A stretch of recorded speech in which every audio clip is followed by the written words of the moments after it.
Good day everybody! For today's video, we're going to make mango bar cookies. In a large bowl, combine 2 cups of all-purpose flour, 1/2 cup powdered sugar, and 1 cup salted butter. Make sure it is in a room temp for easily mash or combining into our flour mixture. You can use your bare hands to combining it, but I prefer to use a plastic gloves for not sticking it into my hand. Then, this is the consistency we are looking for. Using a rubber spatula, you can transfer it to a baking pan with a parchment paper. I use wax paper too. Spread it out evenly, especially into its sides.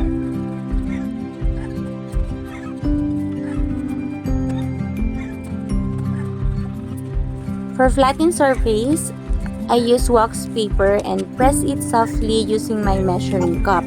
You can use cling wrap and plastic labo too.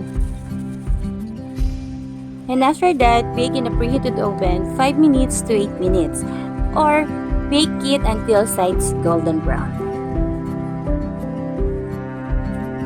For the cashew nuts, you can use it as is, but I prefer to coarsely chop it.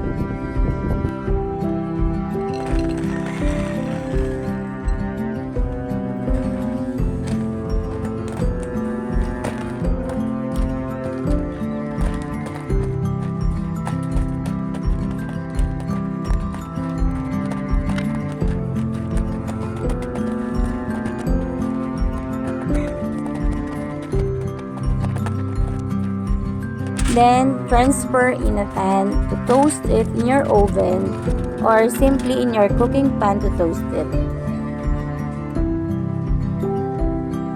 Next, 1 cup of dried mangoes. Soak in hot water in a few minutes.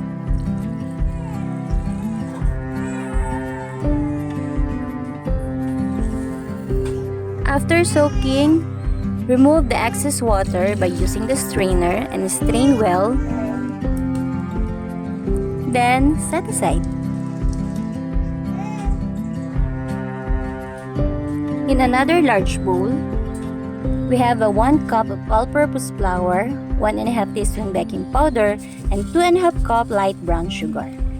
Mix well until combined.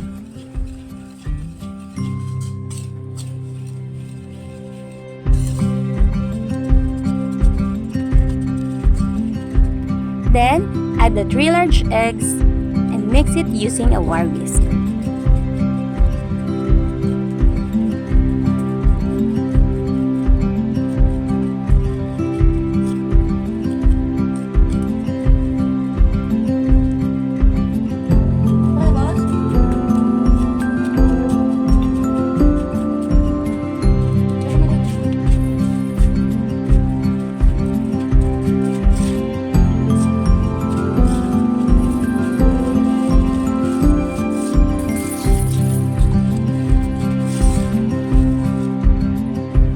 Finally, you can add the dried mangoes and the cashew nuts.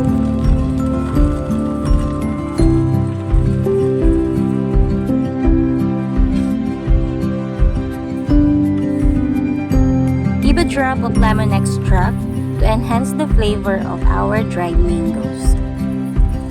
Using a rubber spatula, you can mix it well and then transfer it to our crust.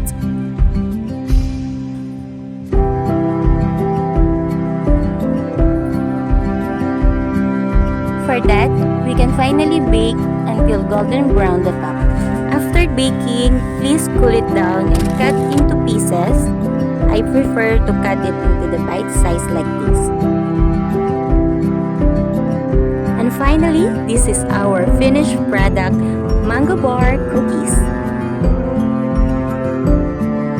If you want more video like this, please like, share, and comment some recipes you want me to try. Thank you and enjoy your watching. Once again, this is Rick's Cakes Live. Bye!